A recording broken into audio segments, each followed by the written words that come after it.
অনেকে বলে যে আপনার সিকিউরিটি দরকার, বুলেট প্রুফ একটা গাড়ি দরকার। আমি বলি যে আল্লাহ তাআলার কাছেই আমি বুলেট প্রুফ নিরাপত্তা চাই, আর কারো কাছে চাই না। আমার যেদিন ডাক এসে যাবে কেউ আমাকে এখানে আর এক সেকেন্ডও রাখতে পারবে না। আর যতদিন আল্লাহ আমার হায়াত রেখেছেন কেউ আমাকে এই দুনিয়া থেকে উঠাই ফেলতে পারবে না। সুতরাং আপনারা দোয়া করবেন, এ লড়াই চলবে ইনশাআল্লাহ। এ লড়াই আমরা বন্ধ করব না ইনশাআল্লাহ। এ পথে আমরা থামবো না ইনশাআল্লাহ। আমাদের সামনে হিমালয় পর্বত দাঁড়ায় গেলেও আল্লাহ তাআলার শক্তির সাহায্যে সেই হিমালয় পর্বত আপনাদেরকে, জাতিকে সাথে নিয়ে ইনশাআল্লাহ আমরা টপকাবো এবং আমরা মঞ্জিলে পৌঁছবো। আর কাউকে পরোয়া করব না ইনশাআল্লাহ। জীবন একটাই, জীবন একটাই, জীবন কখনো দুটা পাবো না। সেই জীবন হোক আল্লাহর জন্যে, মানবতার কল্যাণের জন্য, প্রিয় দেশের জন্য, প্রিয় জাতির জন্য। আপনারা দোয়া করবেন। কাজেই অনেকে অনেক পরিকল্পনা করে, কিন্তু আখের গিয়ে আল্লাহ তাআলার পরিকল্পনা বাস্তবায়ন হয়। আমি শেষ করব এই কথা বলে, 24-এর 5 আগস্টের আগে আমি তো কল্পনা করি নাই, আমি জানি না আপনারা কল্পনা করেছিলেন কিনা যে এই 5 আগস্ট বাংলাদেশে এমন একটা ঘটনা ঘটবে। কেউ আপনারা কল্পনা করেছিলেন এই 5 আগস্ট? হ্যাঁ, সবাই আল্লাহর কাছে বলেছেন, আমিও বলেছি। আমিও মাতাফে গিয়ে কাবাগরকে সামনে রেখে চোখের পানি ফেলে ফেলে বলেছি, আল্লাহ মজলুম এই জনপদকে জালিমের হাত থেকে তুমি উদ্ধার করো। কিন্তু আল্লাহ কখন উদ্ধার করবেন এটা তো জানতাম না। আল্লাহ সব কিছুকে তাজ্জুব করে দিয়ে 5 তারিখ এদেশের জনগণকে আল্লাহ তাআলা একটা মুক্তি উপহার দিয়েছেন। এখন আল্লাহ তাআলা পরীক্ষা করবেন এতগুলা মানুষের জীবনের বিনিময়ে, পঙ্গুত্বের বিনিময়ে, ত্যাগের বিনিময়ে। শুধু 24-এ নয়, একেবারে সেই 9 সাল থেকে আমাদের 57 জন কমিটেড সেনা অফিসারকে হত্যা করা থেকে শুরু করে সেই যে হত্যাকাণ্ডের ধারা, জামাতে ইসলামের সিনিয়র নেতৃবৃন্দকে হত্যা করা, ফাঁসি দেওয়া, অসংখ্য নেতাকর্মীকে শেষ করে দেওয়া, গায়েব করে দেওয়া, আয়না করে নেওয়া, গুম করা, বাড়িঘর ভেঙে তছনছ করে দেওয়া, অফিস আদালত বন্ধ করে দেওয়া, অন্যান্য দলের উপর তাণ্ডব চালানো, হেফাজতে ইসলামের লোকদের উপরে এই তাণ্ডব চালানো, আলিম উলামাকে বেইজ্জত করা, দফায় দফায় জেলে নেওয়া, এই সব কিছুর একটা অবসান হয়েছে। এখন আল্লাহ দেখতে চান আমরা আমাদের হুঁশটা খাটাইয়া আগামীতে চলি কিনা।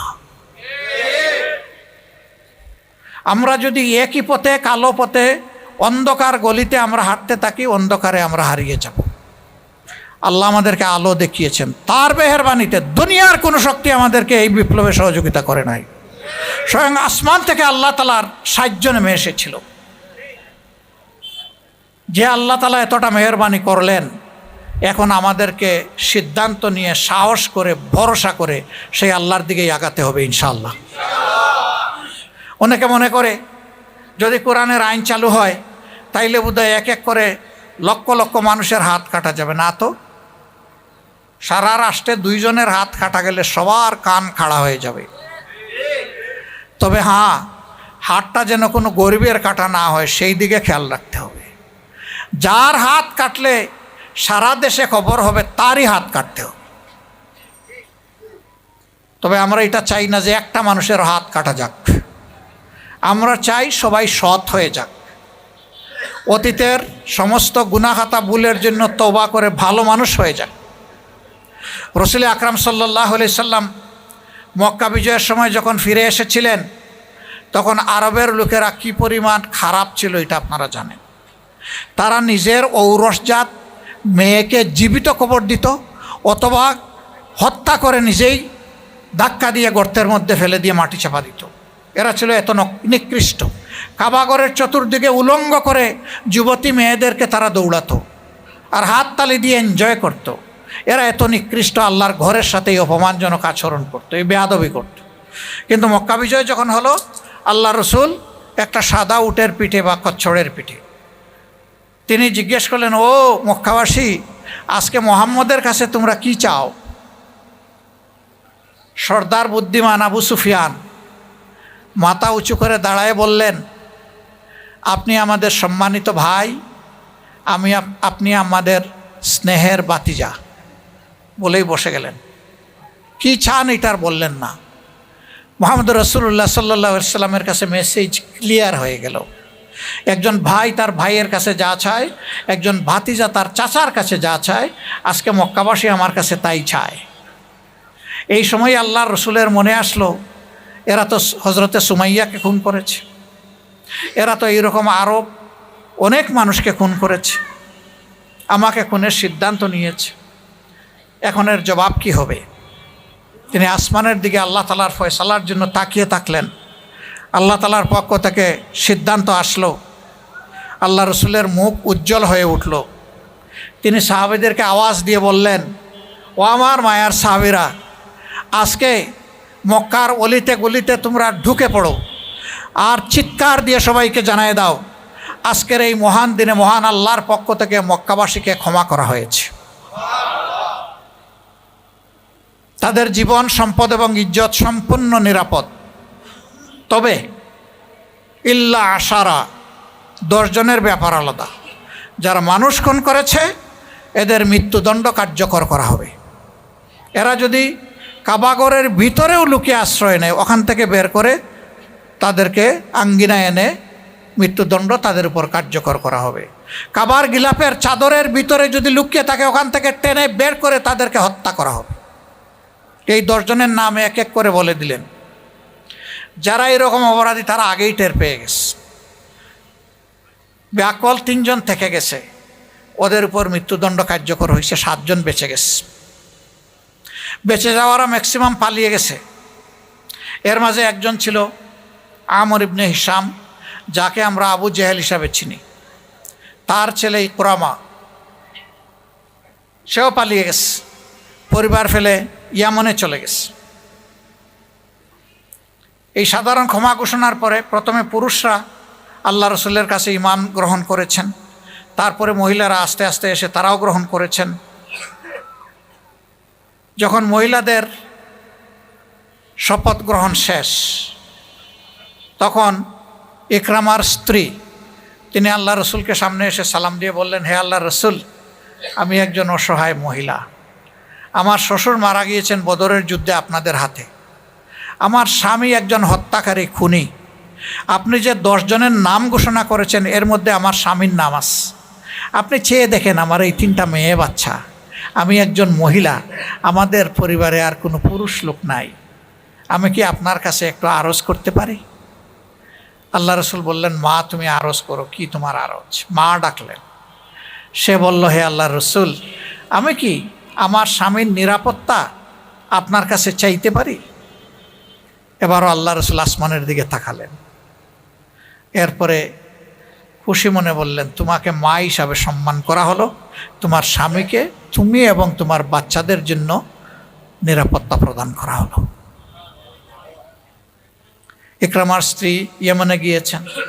স্বামী গো, আসো, তুমি মাপ পেয়ে গেছো আল্লাহর পক্ষ থেকে। আল্লাহ রসুল এটা ঘোষণা দিয়েছেন। তুমি পাগল হইছো? আমারে আল্লাহ রসুল ছাড় দিবে? আমার বাবা যখন হজরতে সুমাইয়া রাদিয়াল্লাহু তাআলা আনহা ইসলামের প্রথম শহীদকে বর্ষা দিয়ে হত্যা করে, আমি সেই হত্যা আমার বাবার হাতে তুলে দিয়েছিলাম। ইসলামের প্রথম শহীদের বর্ষা, হত্যাকারী বাবা আর আমি তার সাহায্যকারী। এরপরে আমার হাতে আরও 3 জন লোক মুসলমান নিহত হয়েছে। মুহাম্মদ আমাকে ছাড় দেবে না। স্ত্রী এবার কঠোর হয়ে গিয়ে বলল, তুমি কি তোমার জীবনে কখনো কাউকে বলতে শুনেছ যে মুহাম্মদ সাল্লাল্লাহু আলাইহি সাল্লাম কখনো মিথ্যা কথা বলেছেন? কয় না, তা শুনিনি। ওয়াদা করলে ভঙ্গ করেছেন? কয় না, তা শুনিনি। আমানত তার কাছে রাখলে এটা তিনি রক্ষা করেন নাই, খেয়ানত করেছেন? কয় না, তা শুনিনি। তখন হাতে ঝাঁকুনি দিয়ে তার স্ত্রী বলছে, আল্লাহর কসম, আল্লাহ রসুল আমাকে যা বলেছেন, আমার 2 কানে যা শুনেছি তা কখনো মিথ্যা হতে পারে না, আমি তোমাকে নিয়েই ছাড়ব। সে বলছে, আমার জীবনটা বিপন্ন করো না। আবার ঝাঁকুনি দিয়ে বলছে, তাহলে তোমার সাথে আমার সম্পর্ক থাকবে না। আমি আল্লাহ রসুলকে শতভাগ বিশ্বাস করি। এখন আর কি করবে? বেচারা ওয়াইফের কথায় চলে আসছে। ওয়াইফ রসুল সাল্লাল্লাহু আলাইহি সাল্লামের সামনে নিয়ে গেছেন, বায়াত নিয়েছেন, ঈমান কবুল করেছেন। আল্লাহ রসুল তাকে জড়িয়ে ধরেছেন, তাকে কপালে চুমু দিয়েছেন। খিয়ারকুম ফিল জাহিলিয়াতে খিয়ারকুম ফিল ইসলাম। মূর্খতার যুগে তোমরা যারা ভালো, ইসলামের যুগে ইনশাল্লাহ তোমরা হবে তার চেয়েও ভালো। এই ইকরামা ইবনে আবু জেহেল, তিনি ছিলেন পরবর্তী পর্যায়ে আল্লাহর রসুলের উপর যখন ওহী নাজিল হতো তখন ওহীর লেখক। সুবহানাল্লাহ। তিনি ছিলেন হাদিসের একজন বিশিষ্ট ভাষ্যকার, রাবি। তার বর্ণিত কোনো হাদিসের উপর কেউ আর কলম বসান নাই। তিনি যুদ্ধের ময়দানে একজন সাধারণ সৈনিক হিসাবে অংশগ্রহণ করেছেন। শেষ পর্যন্ত যুদ্ধের সেনাপতি হিসাবে পতাকা হাতে নিয়েছেন। হাত কেটে বিচ্ছিন্ন করা হয়েছে, পতাকাকে দাঁতে কামড় দিয়ে ধরেছেন, তারপরে তাকে গলা কেটে জবাই করা হয়েছে। এই পর্যায়ে তিনি শহীদ হয়ে আল্লাহর দরবারে চলে গেছেন। আরেকজন দুর্দর্শ মহিলা, তার নামও আমরা সবাই জানি, হিন্দা, আবু সুফিয়ানের স্ত্রী। বড় কষ্ট দিয়েছে সে আর তার ননদ উম্মে জমিল, এই দুইজন মিলে। তাকে যখন মহিলারা বলল সবাই ঈমান এনেছে, তুমি বসে আছে কোনো তোমার ঘরে? কয় যে বাবা তোমাদের ঠিক আছে, আমার ঠিক নাই। কয় কেন ঠিক নাই? যে ওহুদের যুদ্ধে আমি মুহাম্মদের আপন চাচা হজরতে হামজার পেট ছিঁড়ে কলিজা টেনে বের করে আমি চিবিয়েছি, আমাকে মুহাম্মদ ক্ষমা করবে? কয় দেখো, যেই 10 জনের নাম ঘোষণা করা হয়েছে ওর মধ্যে তোমার নাম নাই, তুমি ক্ষমা পেয়ে গেছো। বিশ্বাস করে না, ওরা টেনে এসে নিয়ে আসছে। আনার পরে এখন আল্লাহ রসুল তাকে বায়াতের কথা বলছেন একটা একটা করে। সে আল্লাহ রসুলের সাথে বিভিন্ন ধরনের পেছালো কথা বলে। আল্লাহ রসুল হাসতে হাসতে বায়াতটা শেষ করে বললেন, আল্লাহ আমার উপরে এবং তোমার উপরে রহম করুন, তুমি যাও। এই মহিলা, ইসলামের একটা কঠিন যুদ্ধ ছিল মুতার যুদ্ধ। সেই যুদ্ধে কাফিরদের ভয়ঙ্কর আক্রমণে মুসলমানদের পা থরথর করে কেঁপে উঠেছিল।